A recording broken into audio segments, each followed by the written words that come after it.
silakan duduk Bapak Ibu Saudara. Sebelum saya menyampaikan firman Tuhan, saya mau sampaikan sekali lagi Bapak Ibu Saudara, tanggal 7 anak-anak muda berangkat ke Jakarta. Ada acara untuk anak-anak muda tanggal 8 sampai dengan 10. Dan itu kami sewa satu bis, kemudian pulangnya juga dijemput oleh bis yang sama. Dan masih ada banyak kekurangan dana. Jadi kami berdoa supaya ada jemaat yang mau mensupport anak-anak muda yang mau ke Jakarta, mensupport dalam hal dana, di dalam doa juga supaya aman-aman semuanya dan mereka pulang dengan menyala-nyala. Jadi Bapak Ibu Saudara kalau mau mensupport dana bisa hubungi saya atau Serlita yang mengurus semua ini. Baik, saya diberi tema transform from within, diubahkan dari dalam.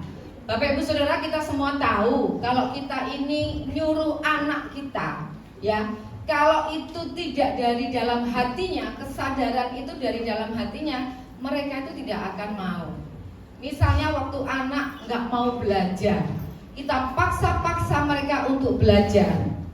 Kemudian sampai kita ancam, nanti HP-mu mami sita lo ya. Ya saat itu mungkin dia mau. Saat itu tolong lampunya dinyalakan. Saat itu mungkin dia mau mengikuti apa kata maminya, ya. Tapi besoknya lagi belum tentu, ya kan? Kalau gembala ngomong di sini, ayo baca Alkitab. Kalau nggak baca Alkitab masuk neraka. Saudara mungkin saat itu, hari itu mungkin ingat, mungkin saudara baca, tapi besok-besoknya perlu ancaman yang lebih dahsyat lagi kali ya. Jadi kalau orang tidak ada perubahan dari dalam, itu maka perubahannya itu sementara, terpaksa, bersungut-sungut gitu ya. Dan kalau kita menerima Tuhan Yesus di dalam hati kita, bukan hanya sebagai juru selamat, tetapi sebagai Tuhan dan penguasa tunggal dalam hidup kita, maka perubahan itu dari dalam. Arti pertobatan itu kan metanoia, dari kata metanoia, artinya apa? Diubahkan pikirannya, ada perubahan cara berpikir. Perubahan dari dalam itu ya perubahan cara berpikir. Perubahan cara berpikir itu membuat ada perubahan di dalam tindakan. Kalau kita tidak mikir, ya tidak ada yang terjadi. Jadi orang kalau mau berubah dari dalam, itu harus mengubah cara berpikirnya. Amsal 4 ayat 23 bilang gini, jagalah hatimu dengan segala kewaspadaan, karena dari situlah terpancar kehidupan. Ini kemarin saya sama beberapa teman ngomong ini. Ada lagunya kan? Yang ku mau Tuhan, kau menjaga hatiku, supaya kehidupan terpancar senantiasa. Saya ngomong sama Andre sama Hari, ini kan tugas kita menjaga hati. Tapi kalau di pujian itu kita minta Tuhan yang menjaga hati. Alkitab ini lebih benar daripada pencipta lagu, Bapak Ibu Saudara. Yang menjaga hati ini tugasnya kita. Kalau di dalam bahasa Inggris dikatakan begini, be careful how you think. Your life is shaped by your thoughts. Jadi Tuhan itu ada sesuatu yang diserahkan kepada kita untuk kita urus. Dan Tuhan itu berintegritas. Kalau dia serahkan kepada kita, dia sudah tidak urus. Contohnya Bapak Ibu Saudara, kalau Bapak Ibu Saudara kasih saya mobil, itu mobil saya baret-baretin atau mau saya jual murah, saya buang, saudara nggak boleh marah karena saudara sudah berikan, gitu. Dan itu namanya berintegritas. Jadi kalau Tuhan sudah kasih ke kita, jangan lagi minta-minta Tuhan. Tanggung jawab Tuhan bukan. Menjaga hati itu tanggung jawab kita. Nah, kalau kita bicara di Alkitab soal hati, itu maksudnya bukan heart, jantung, atau hati itu liver kita, bukan saudara. Kalau di dalam bahasa perjanjian lama, hati itu dikatakan lev atau levav.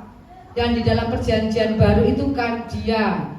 Artinya kalau ada di Alkitab dikatakan hati, itu bicara tentang pikiran, akal budi, perasaan, emosi, kehendak, hati nurani. Jadi yang dikatakan hati itu juga pikiran, pusat dari kehidupan batin. Amsal tadi mengatakan berhati-hatilah dengan caramu berpikir, karena hidupmu dibentuk oleh pikiran-pikiranmu.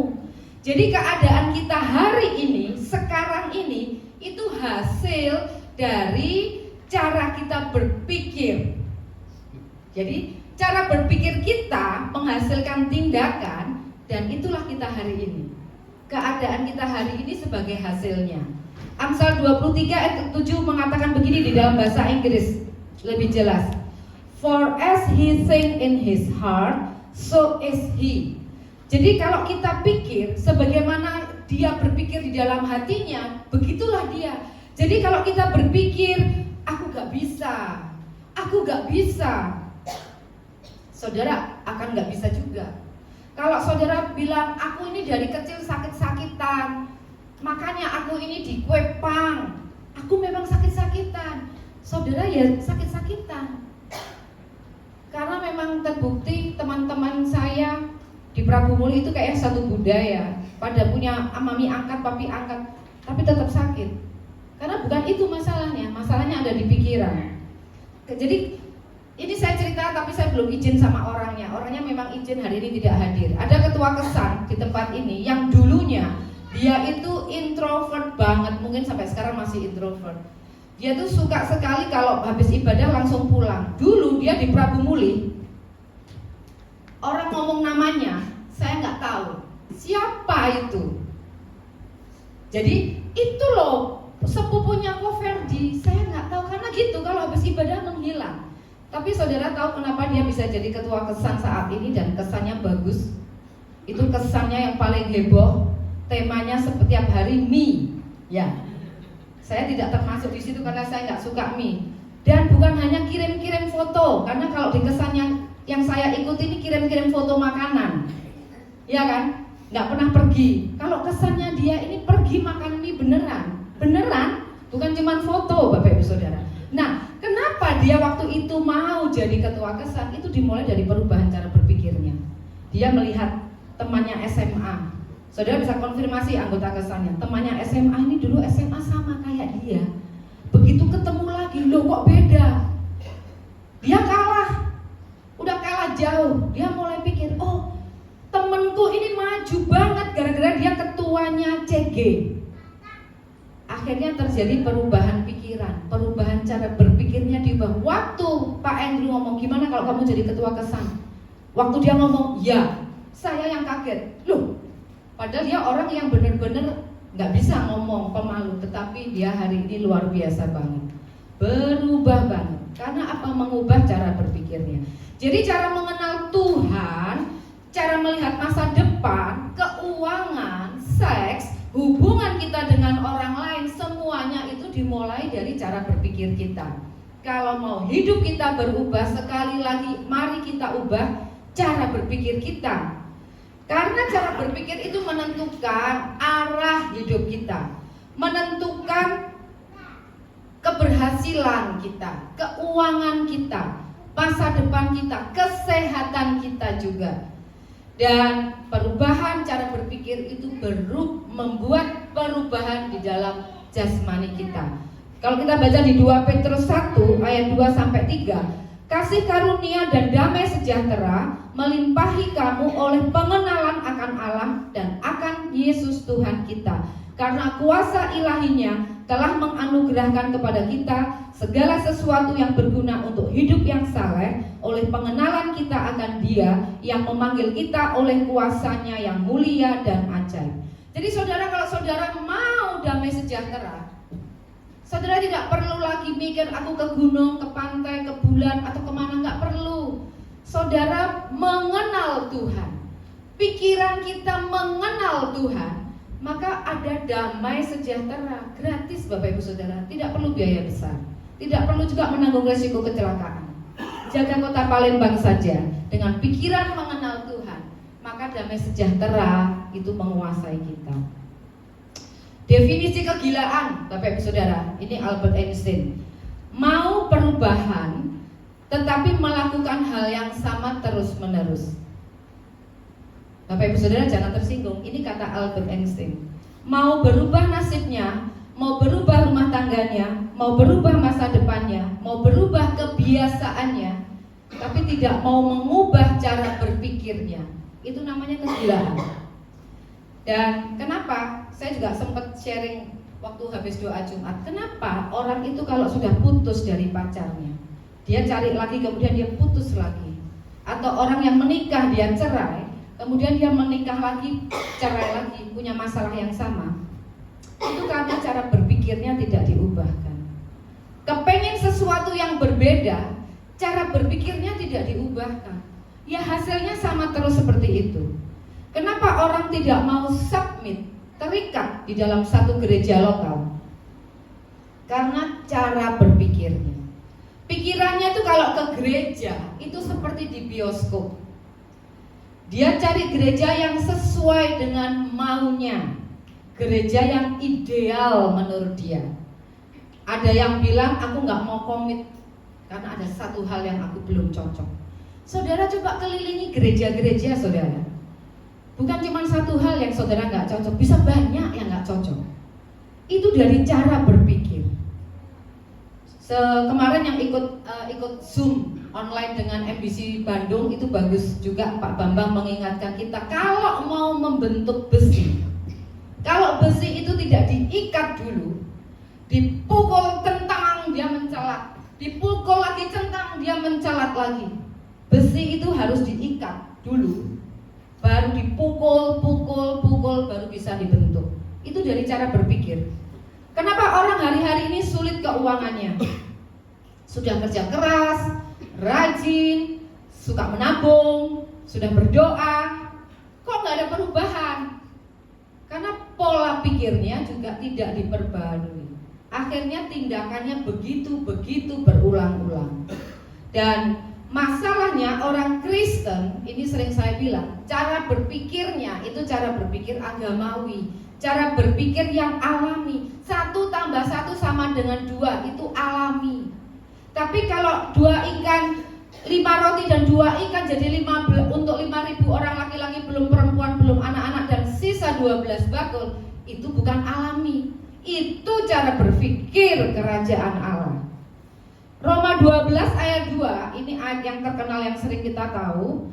Jangan serupa dengan dunia ini tetapi berubahlah oleh pembaharuan budimu. Kalau di dalam Contemporary English Version dikatakan biarkan Tuhan mengubah cara berpikirmu. Jadi kita tidak bisa berubah cara berpikirnya kalau kita serupa dengan dunia ini. Kalau misalnya Bapak Ibu Saudara, kalau kita ini kondisi kita saat ini tidak baik, mau kesehatan, mau relasi dengan orang, dengan teman, dengan pasangan hidup tidak baik, jangan menyalahkan orang lain, jangan menyalahkan tetangga, jangan menyalahkan atasan. Itu semua karena pola berpikir kita belum diubahkan. Saya misalnya ketemu dengan orang yang overweight, saudara, tanpa saya ikutin dia kemana-kemana, makan apa dia sehari-hari, saya tahu apa yang dimakan. Betul nggak? Kalau misalnya saya ketemu orang yang diabetes, saya juga tahu apa yang dia makan tanpa saya ikutin dia setiap hari. Kalau saya lewat kebun orang, kemudian saya tidak perlu ikut orang itu yang punya kebun waktu dia menabur benih. Saya hanya cukup lihat tanaman itu tumbuhnya tanaman apa. Jadi saya bisa tebak dia menanam apa. Kalau misalnya aku menanam jeruk, kemudian kok tumbuhnya jeruk dan cabai, Bapak Ibu Saudara, artinya ada orang yang menabur cabai yang saudara tidak tahu. Kenapa kok bisa kebobolan ada yang nabur cabai? Ya kemungkinan satu, saudara izinkan, atau mungkin saudara tidak jaga kebun itu. Jadi adalah yang menyebar bibit cabai. Jadi kalau orang overweight, Jangan menyalahkan keadaan. Aku gendut, soalnya mamaku sih disuruh makan mie, ditambah kerupuk, ditambah nasi, tambah roti, tambah lagi minumnya air teh manis hangat. Jangan nyalahkan mamanya. Mie, pempek masuk mulut kita itu tidak ada yang maksa kalau kita tidak izinkan. Ada yang bilang aku gendut sih, kata mama, mulut kan untuk makan, bukan untuk gibah. Sekali lagi, kondisi kita sekarang itu adalah tuaian dari apa yang kita tanam dalam pikiran kita. Kita tidak bisa menyalahkan orang lain, karena kitalah yang memilih apa yang kita tanam. Sebagian kita rutin membaca Alkitab, itu bagus sekali, bagus sekali. Alkitab, membaca Alkitab dan berdoa itu tidak bisa dipisahkan. Dua-duanya harus dilakukan. Tetapi pagi hari ini saya khusus bicara tentang firman Tuhan. Setiap hari baca Alkitab itu udah bagus, Bapak Ibu Saudara. Kalau membaca sekali-sekali itu tidak ada perubahan. Statistik bilang membaca seminggu lebih dari 4 kali baru ada dampaknya. Dan firman Tuhan yang kita baca itu adalah suara Tuhan. Jadi kalau kita tidak bisa mendengar suara Tuhan audible, gak usah iri. Kenapa orang itu bisa dengar suara Tuhan ya? Kok aku seumur-umur gak pernah dengar suara Tuhan audible? Alkitab, firman Tuhan, itu Tuhan bicara sama kita. Jadi waktu kita membaca Alkitab, itu kita harus tahu Tuhan sedang bicara sama kita. Tetapi yang kalau kita baca, tentu cepat sekali kita lupa. Makanya Alkitab tidak hanya berhenti kita harus membaca kitab suci, enggak. Ada ayat yang lain yang menyuruh kita untuk merenungkan firman Tuhan. Kalau Alkitab kita baca, pasti kita cepat lupa. Dan saudara tahu, apa yang kita baca itu bukan cerita-cerita biasa, dongeng, sejarah masa lalu, bukan. Kita baca ayatnya. Ibrani 4 ayat 12. Sebab firman Allah hidup dan kuat dan lebih tajam daripada pedang bermata dua manapun. Yesaya 55 ayat 11. Demikianlah firmanku yang keluar dari mulutku, ia tidak akan kembali kepadaku dengan sia-sia, tetapi ia akan melaksanakan apa yang ku kehendaki dan akan berhasil dalam apa yang kusuruh kepadanya. Jadi itu Alkitab itu bukan kata-kata cerita biasa, tetapi ada kuasa. Mazmur 33 ayat 6. Oleh firman Tuhan langit telah dijadikan. Firman Tuhan punya daya cipta, berkuasa, bukan tulisan biasa. Karena itu kita mulai meningkat, bukan hanya membaca kitab suci, tetapi kita harus merenungkan ayat-ayat di Alkitab, karena ada janji untuk kita yang merenungkan firman Tuhan. Yosua 1 ayat 8 bilang begini, janganlah engkau lupa memperkatakan kitab Taurat ini, tetapi renungkanlah itu siang dan malam, supaya engkau bertindak hati-hati sesuai dengan segala yang tertulis di dalamnya, sebab dengan demikian perjalananmu akan berhasil dan engkau akan beruntung. Kalau tidak direnungkan, cepat lupa. Tadi pesan untuk Yosua, kita bisa bertindak hati-hati dan kita bisa ingat dengan apa yang ditulis kalau kita merenungkan siang dan malam. Dan janji Tuhan di belakangnya, engkau akan beruntung. Satu lagi yang terkenal yang seringkali kita sudah tahu ya, Mazmur 1 ayat 1 sampai 3. Berbahagialah orang yang tidak berjalan menurut nasihat orang fasik, yang tidak berdiri di jalan orang berdosa, dan yang tidak duduk dalam kumpulan pencemooh, tetapi yang kesukaannya ialah Taurat Tuhan, dan yang merenungkan Taurat itu siang dan malam. Ia seperti pohon yang ditanam di tepi aliran air, yang menghasilkan buahnya pada musimnya, dan yang tidak layu daunnya, apa saja yang diperbuatnya berhasil. Setiap kita merenungkan firman Tuhan, ada janji khusus untuk kita. Apa arti merenungkan? Kalau menurut KBBI, Kamus Besar Bahasa Indonesia, merenungkan itu memikirkan dengan sungguh-sungguh, memikirkan dengan mendalam. Orang yang memikirkan sungguh-sungguh itu pasti dia fokus. Kalau kita merenungkan firman Tuhan, maka pikiran kita itu akan fokus dengan firman Tuhan.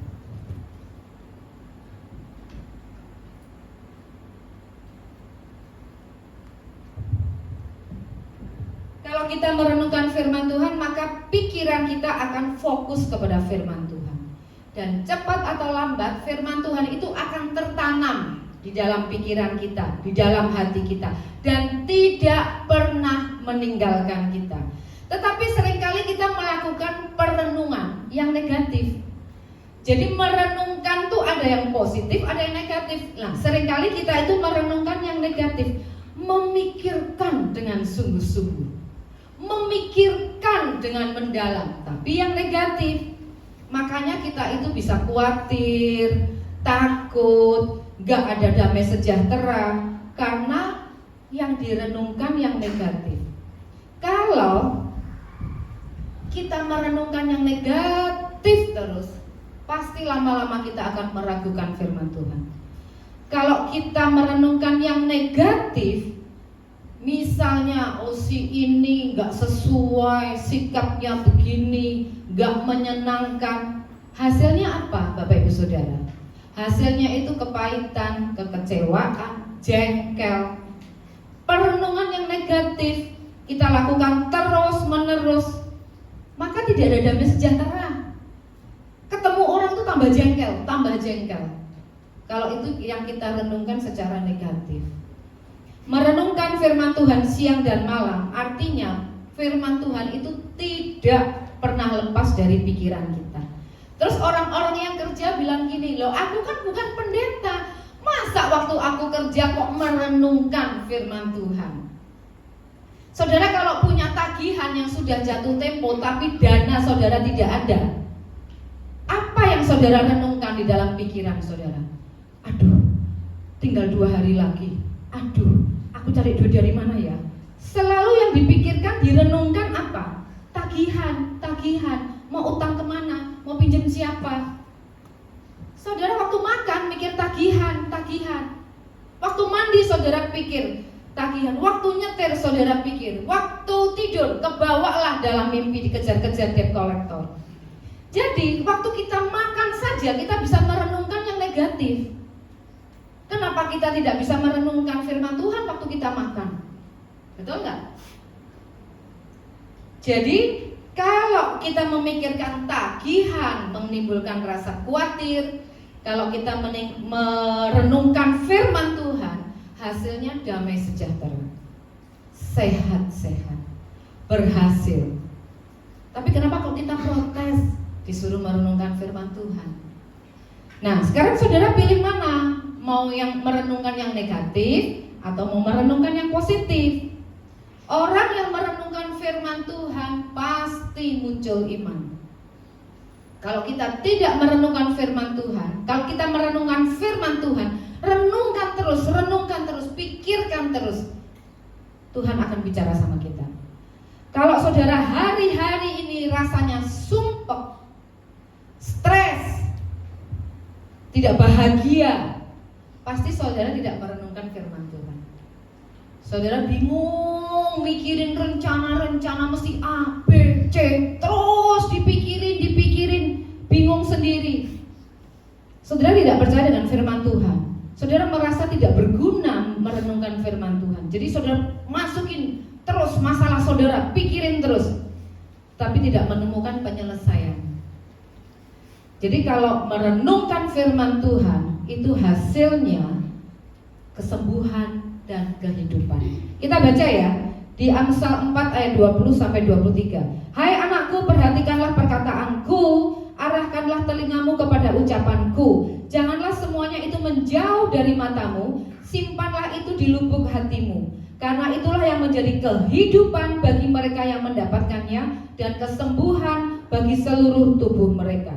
Simpan di lubuk hati. Itu artinya kita terus merenungkan firman Tuhan. Firman Tuhan tidak meninggalkan kita. Hasilnya kesembuhan dan kehidupan. Kehidupan di sini bukan artinya loh, aku hidup kok, tetap hidup sampai sekarang. Hidup ini artinya bukan masalah fisik, tetapi kita itu menjalani hidup yang bermakna. hidup kita kuat, fresh, berkualitas, hubungan intim dengan Tuhan baik. Jadi saudara, enggak remeh loh perintah untuk merenungkan firman Tuhan. 1 Petrus 1 ayat 23. Karena kamu telah dilahirkan kembali bukan dari benih yang fana, tetapi dari benih yang tidak fana oleh firman Allah yang hidup dan yang kekal. Di dalam bahasa Inggris dikatakan benih yang tidak rusak. Jadi Bapak Ibu Saudara, orang yang lahir baru, di dalam dirinya, semua orang yang lahir baru di dalam dirinya itu ditanam benih ilahi. Benih yang tidak bisa rusak, benih yang tidak bisa gagal, benih yang menyimpan berbagai macam potensi. Jadi peristiwa kelahiran baru itu saudara ya, biasanya itu peristiwa yang sangat emosional. Betul nggak? Perasaan yang tidak bisa digambarkan. Kita bisa antusias, kita bisa cerita kemana aja. Tapi biasanya itu sementara. Sementara. Yang perlu dilakukan oleh orang yang sudah lahir baru adalah menanam benih firman Tuhan itu terus menerus. Merenungkan firman Tuhan itu siang dan malam.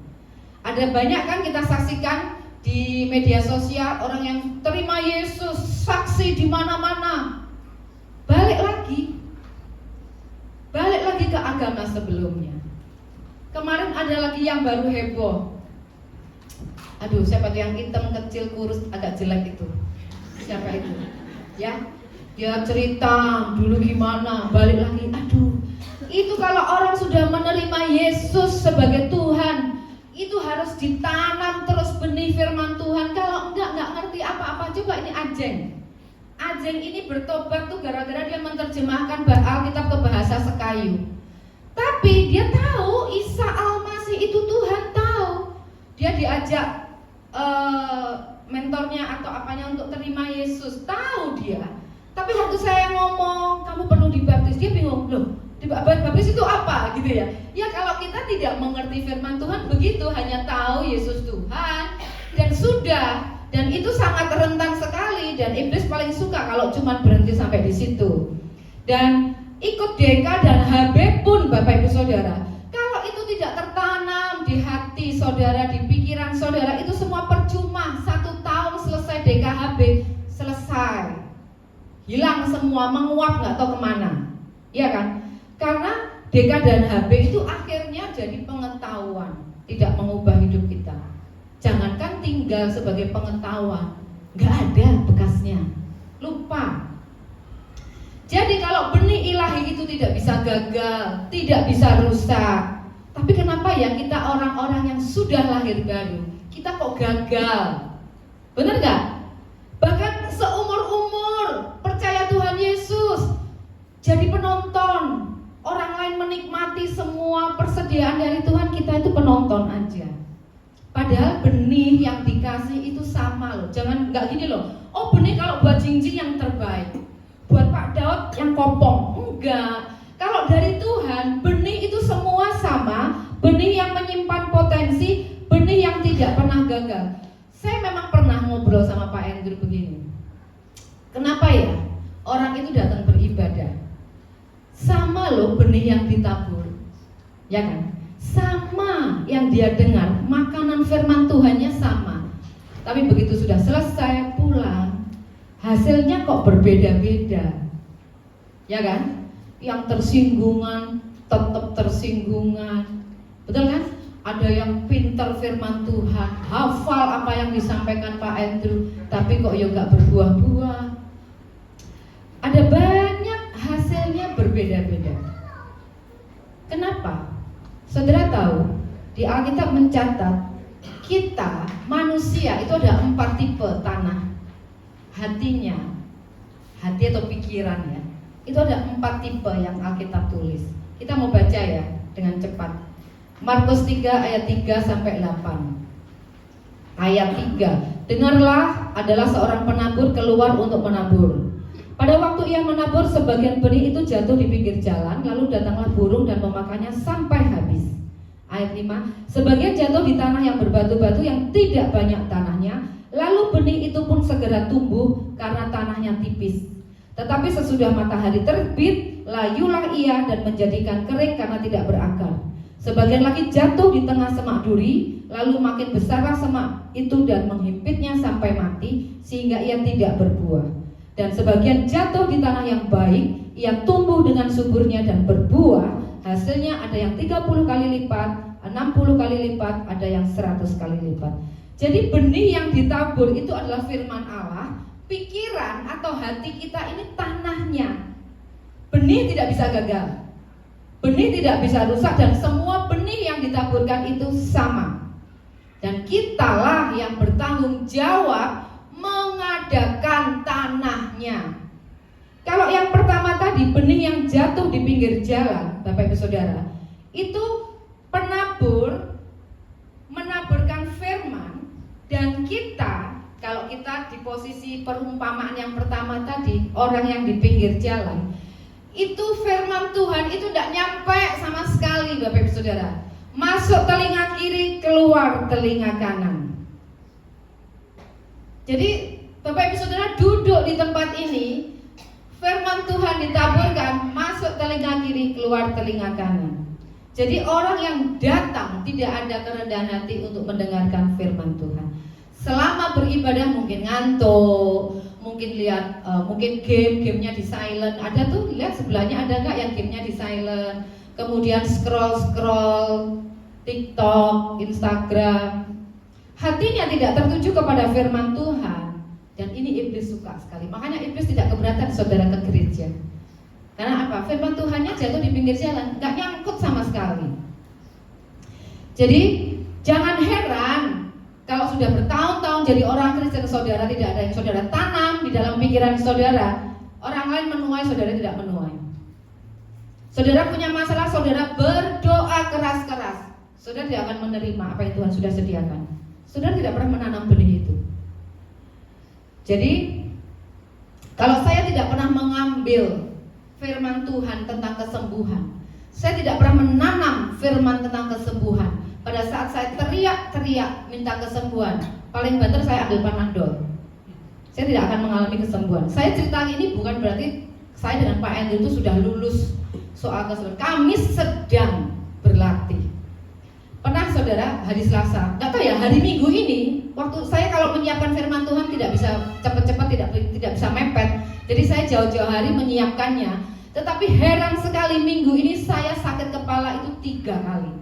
Dan tidak bisa didefinisikan sakit kepalanya bagaimana. Jadi saya hari Selasa saya bilang sama Pak Andrew, Cincin mau tidur. Coba-coba cari Panadol. Dan puji Tuhan Panadol itu tidak ada. Dan orang kalau tidak pernah menanam firman Tuhan tentang kesembuhan, pasti pagi-pagi kan sudah ngechat ketua kesannya. Sorry ya, aku nggak bisa kesan, kepalaku pusing. Jumat aku juga nggak bisa doa, kepalaku pusing. Minggu aku juga nggak bisa ke gereja ya, kepalaku pusing. Itu baru hari Selasa pagi, Bapak Ibu Saudara. Saudara sudah mengatur rencana kesembuhan saudara kapan? Minggu depan, betul? Nah, saya nggak bisa begitu karena saya sudah seringkali dijejelin sama Pak Andrew tentang kesembuhan. Jadi saya itu berdoa, saya tengking sendiri tanpa bantuan suami. Saya tengking sendiri dan saya sehat. Saya pergi ke kesan. Berikutnya saya kena, besok-besoknya, aduh tidak bisa didefinisikan. Kayaknya ruwet gitu loh, pusing gitu. Jadi saya kalau tidak pernah mengambil firman Tuhan, tidak pernah menanam di dalam pikiran saya tidak bisa menerima kesembuhan itu. Yang kedua, benih yang jatuh di tanah yang berbatu. Ya, jadi artinya orang yang mendengar firman itu segera menerima dengan gembira, tetapi tidak berakar dan hanya bertahan sebentar saja. Jadi kalau ada penindasan, penganiayaan karena firman itu, maka mereka segera murtad. Jadi ada banyak orang Kristen tuh suka sekali dengan firman Tuhan. Keluar gereja, haleluya, khotbahnya bagus. Di rumah dia masih searching pendeta-pendeta yang terkenal, dia koleksi bagus sekali. Tapi tidak berakar. Cuman enak-enak bagus, tidak pernah berakar. Jadi kalau tanaman yang tidak pernah berakar atau berakar dicabut. Jadi kenapa ada orang yang senang sekali mengkoleksi khotbah yang bagus-bagus dari orang-orang yang terkenal tetapi hidupnya tidak berubah? Karena memang tidak pernah berakar. Dia hanya menyenangkan hatinya. Gak usah pendeta, Bapak Ibu Saudara. Motivator itu bagus-bagus, betul? Tetapi firman Tuhan itu tidak butuh yang bagus-bagus seperti kita pengen berakar, tertanam di dalam hidup kita. Kemudian benih yang jatuh di semak duri. Orang yang suka mendengar firman Tuhan, tetapi kekhawatiran dunia dan tipu daya kekayaan, keinginan-keinginan akan hal yang lain itu masuk dan menghimpit sehingga tidak berbuah. Orang yang jenis tanahnya seperti ini, awalnya dia memang bersemangat dan dia sering sharing firman ke orang-orang, bersemangat sekali, dan bisa saja awalnya dia berbuah. Tetapi iblis, musuh kita ini kan enggak bodoh, Bapak Ibu Saudara. Dia tidak rela kita tinggalkan. Dia akan mempengaruhi kita sehingga kita mulai beralih fokus kita, mulai sibuk cari uang. Saya tidak melarang Bapak Ibu Saudara kerja, cari uang. Jangan salah paham. Orang mulai fokusnya berubah, sibuk cari uang. Tuntutannya semakin banyak, semakin tinggi, dan itu harus dipenuhi.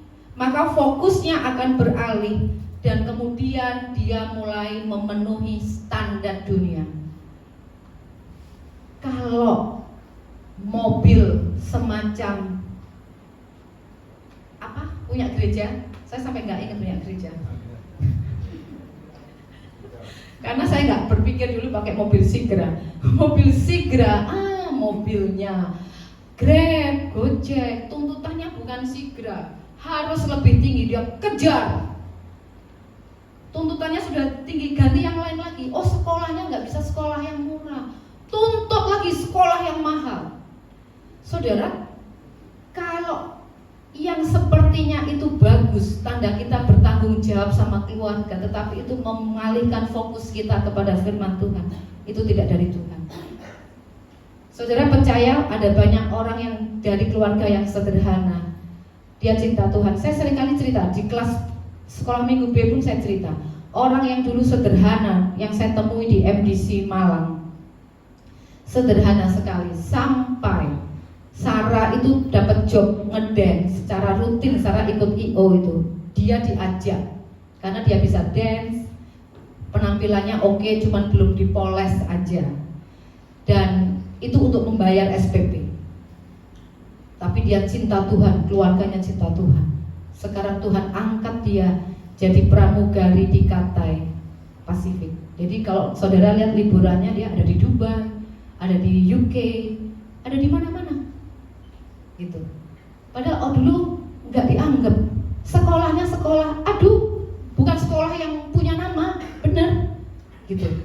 Jadi bukan itu yang Tuhan mau. Fokus kita itu bukan memenuhi standar dunia. Kalau orang lain sekolahnya di sana, aku nggak mau kalah, aku juga ke sana. Enggak seperti itu. Fokus kita kalau dialihkan ke hal-hal yang lain untuk memenuhi keinginan hati kita, maka antusias yang di awal kita sering cari jiwa, sharing firman Tuhan, itu lama-lama menguap, hilang. Tanpa disadari apa yang kita lakukan di gereja itu jadi rutinitas. Tidak ada hati, tidak full heart, rutinitas, asal-asalan, bosen. Itu mulai tanah yang ketiga. Saudara, banyak gaya hidup saat ini yang tidak kondusif untuk firman Tuhan itu berakar. Jadi perlu hati-hati. Saudara harus memanage waktu dengan baik. Sebetulnya ada waktu, karena tidak di-manage dengan baik, jadi seolah-olah itu tidak ada waktu. Waktu yang luang dipakai untuk apa sih saudara? Drakor, dracin, dratai, sudah. Ya, apalagi game, nge-gym, masak, bikin kue, hobi, jahit, apalagi. Saya punya temen yang sudah capek ngurus anak. Ini bukan orang hobi jahit, semua dia jahit sendiri, mau spray, back cover. Dan dia memang pinter masak, dia bikin apa-apa sendiri. Sepanjang waktunya dia pakai, anaknya tidur dia jahit. Nanti anaknya tidur jam 2 pagi atau jam 12 dia mulai baking, tidur jam 4. Gak ada waktu sama sekali untuk firman Tuhan. Jadi tergantung kita manage waktunya itu untuk apa. Jadi bukan tidak ada waktu, tetapi kita tidak memprioritaskan. Kalau kita tidak pernah menanam, pantas nggak kita mengharapkan tuaian? Nggak bisa. Nah, sekarang tanah yang keempat, benih jatuh ke tanah yang baik. Jadi benih yang sama itu jatuh ke tanah yang baik. Tanah yang baik itu tanah yang orang yang mau membuka hatinya untuk firman Tuhan. Dia bukan hanya dengar, dia tanam firman Tuhan dalam pikirannya. Meresponi firman Tuhan itu bukan sekedar kita di gereja bilang amin. Saya kalau khotbah saudara nggak ngomong amin, saya nggak pusing. Ada amin saudara? Enggak, saya nggak tanya. Mau amin mau enggak terserah, yang penting dilakukan Bapak Ibu Saudara. Pulang dibawa, ditanam. Jangan cuma amin-amin tapi tidak hanya di luar aja. Dan firman Tuhan itu kalau ditaburkan di tanah yang baik, yang kita sudah siapkan, maka firman Tuhan itu akan berbuah. Siapa yang menikmati? Iya saudara sendiri, bukan gembalanya. Gembala mungkin cipratan-cipratannya saudara kasih, tapi enggak, saudara yang menuai, menikmati itu saudara. Setiap firman Tuhan yang kita terima, kita renungkan siang dan malam. Kalau kita tidak fokus pada firman Tuhan, perhatikan, kalau kita tidak fokus pada firman Tuhan, pikiran kita akan memikirkan hal yang lain. Ya kan? Kalau saudara tidak memikirkan firman Tuhan, nanti pikiran tagihan itu datang lagi. Pikiran menjengkelkan istriku tadi, marah-marah, ngomel, muncul lagi. Masukkan firman Tuhan lebih baik. Kalau setiap bulan Bapak Ibu Saudara, saudara terima perjamuan kudus. Dan pada saat perjamuan kudus itu, pendetanya selalu ngomong oleh bilur-bilur Yesus, kita disembuhkan. Di kayu salib, Yesus menanggung penyakit kita, kelemahan kita, kutuk penyakit, kutuk kemiskinan, kutuk dosa, apapun sudah Tuhan tanggung. Selesai. Dan kita tidak merenungkan itu, kita pulang karena sudah biasa. Minggu pertama setiap bulan akan ada lagi itu firman Tuhan, betul? Pada saat kita pulang, waktu sakit, kita tidak ingat lagi firman itu kalau kita tidak merenungkan. Makanya begitu sakit, saudara langsung bangga. Aku GERD, sudah lama loh GERD. Tahu ya, ada yang bangga dengan penyakitnya. Oh, aku ini darah tinggi, tiap hari minum obat. Kamu kan gak pernah tiap hari minum obat. Aku tiap hari minum obat. Karena firman itu tidak tertanam di dalam hatinya. Tanamkan firman itu sampai firman itu hidup jadi rema dalam kehidupan kita. Jangan yang kita sounding itu aku mual, aku kembung, aku demam, apa aja. Kalau saudara merasakan itu semua, saudara harus ambil firman Tuhan. Terus firman Tuhan itu sampai menjadi rema dalam hidup. Saya dulu tuh bertengkar sama Pak En itu gara-gara ayat kesembuhan. Saya ini melebihi jemaat kalau protes, ya. Jadi Pak En dulu tuh orangnya tuh kekeh, dia tuh dalemin itu firman Tuhan. Kalau dia mau mendoakan orang tua, saya selalu bisikin gini, hati-hati loh. Tanya keluarganya mau sembuh atau mau mati, sudah rela belum kalau mati. Saya tuh ketakutan, ya. Kenapa? Karena kalau mati dan tidak sembuh, terus terang, jadinya saya malu. Tapi kan firman Tuhan bukan untuk saya malu atau tidak malu. Dan Pak Andrew itu kekeh, dia tidak peduli. Mama saya yang sudah 30 tahun lebih itu stroke, dia ke Surabaya kemarin, dia masih doakan. Karena firman Tuhan mengatakan kita ini harusnya mati tua, bukan mati sakit, lumpuh dan sebagainya. Jadi kita tuh masukkan ke dalam pikiran kita tuh mati itu kalau sudah waktunya, tidak harus melalui sakit. Pastikan kawin, punya anak, tua, sakit, mati, enggak. Jadi itu tergantung yang saudara tanam. Jadi waktu itu saya tuh seringkali berdebat sampai saya memasukkan ayat firman Tuhan itu terus menerus. Sampai saya mempraktekkan. Anak saya aja waktu si Cheryl SMA ngocor, saya kasih Dekolgen, nggak diminum sama dia, saya dikotbahin. Waktu pulang sekolah saya marahin, kenapa Dekolgennya nggak dimakan?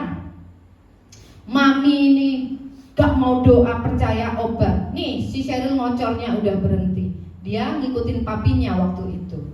Jadi itu pikiran saya itu kan perlu terus menerus ditanamin, baru saya percaya, baru saya bisa praktekkan. Enggak cuma 1 bulan sekali saya dengar otomatis firman itu saya ingat waktu saya sakit. Enggak seperti itu. Saudara, kalau kita merenungkan firman Tuhan, itu pasti kita akan menuai. Saudara tahu tentang memberi. Saya itu dari dulu, saya itu sudah menanamkan firman Tuhan. Saya mau mengikuti prinsip firman Tuhan, bahwa persepuluhan ataupun pemberian yang lain itu tuh tujuannya supaya hati kita tidak melekat sama uang. Betul? Supaya Tuhan itu yang utama dalam hidup kita. Mau pengajaran modern tambah lama, katanya persepuluhan tidak adalah apa, saya nggak peduli. Saya pikir, kenapa orang sekali berusaha menghilangkan 10% yang Tuhan harusnya dikembalikan sama Tuhan? Karena memang berat. Sherlita pernah sharing sama saya, kan Pak Andrew setiap akhir tahun kasih report persepuluhan yang saudara kirim. Sherlita bilang, iya ya tante, banyak juga aku lihat ya tante ya. Saya juga begitu. Kalau saya melihat saya memberinya banyak, saya bersyukur, aduh Tuhan luar biasa, gembala kok bisa ngasih persepuluhan banyak. Itu saya bersyukur, bukan malah saya tahan. Karena apa? Saya sudah ditanam di dalam pikiran saya bahwa uang itu tuh menjauhkan kita dari Tuhan. Dan di bawah 10% itu mudah sekali Bapak Ibu Saudara. Makanya saya harus mengikuti itu, dan itu saya tanamkan dari usia saya 19 tahun. Karena saya lahir baru pada saat itu. Jadi itu saya tanamkan. Tahu nggak sekarang saudara? Kalau saya perlu, itu mudah sekali menuainya. Mudah sekali menerima apa yang Tuhan sediakan. Tidak perlu teriak-teriak, aduh Tuhan aku mau ke Surabaya, gimana Tuhan pesawatnya pulang pergi. Enggak. Jadi tidak ada tuh doa teriak-teriak puasa dulu supaya bisa ke Surabaya, enggak. Begitu mudah sekali saya mengambil persediaan dari Tuhan. Kenapa? Itu sudah tertanam bertahun-tahun. Itu ayat firman Tuhan. Jadi saudara mau ngomong apa aja kalau tentang memberi, emang gue pikirin. Saudara yang menabur, saudara yang menuai. Saya yang menabur, saya yang menuai. Jadi firman Tuhan bukan direnungkan saat kita suka, tetapi karena kita suka firman Tuhan, maka kita renungkan. Suka itu bagaimana Bapak Ibu Saudara? Saya tuh dengar kesaksiannya Pak Timbul. Waktu Pak Timbul belum lahir baru, dia itu perokok dan dia bekerja di hutan HTI. Nah, untuk dapat rokok, dia malam-malam tuh dia gelisah karena nggak ada rokok. Dan dia harus berjalan berapa jam Pak? 3 kilo. Dia harus berjalan malam-malam hanya untuk rokok. Dan pada saat dia jalan pulang sambil merokok, dia baru mikir betapa bodohnya saya. Kan bisa saja di jalan ada binatang apa, itu benar di hutan gitu. Nah itu yang namanya suka rokok. Nah suka firman Tuhan juga begitu. Kenapa saudara tidak merenungkan? Ya karena nggak suka. Tapi kalau saudara suka, saudara pasti akan merenungkan firman Tuhan. Kalau suka, pasti saudara akan menyediakan waktu. Saudara, pertanyaannya begini, saudara mau nggak berubah dari dalam? Tugas kita itu menjaga pikiran kita, memilih apa yang boleh masuk, memilih apa yang bisa ditanam atau yang tidak ditanam. Karena semuanya kepengen masuk Bapak Ibu Saudara. Kita yang memilih mana yang ditanam, mana yang tidak. Dan jadikanlah pikiran kita adalah pikiran seperti tanah yang baik. Saya udah pemain musik WL Singer untuk naik. Kalau benih firman Tuhan yang sudah diberikan kita itu benih yang tidak rusak, tidak bisa gagal, penuh dengan potensi. Kenapa kita tidak merenungkan itu siang dan malam? Sambil masak sambil masak ibu-ibu bisa merenungkan firman Tuhan.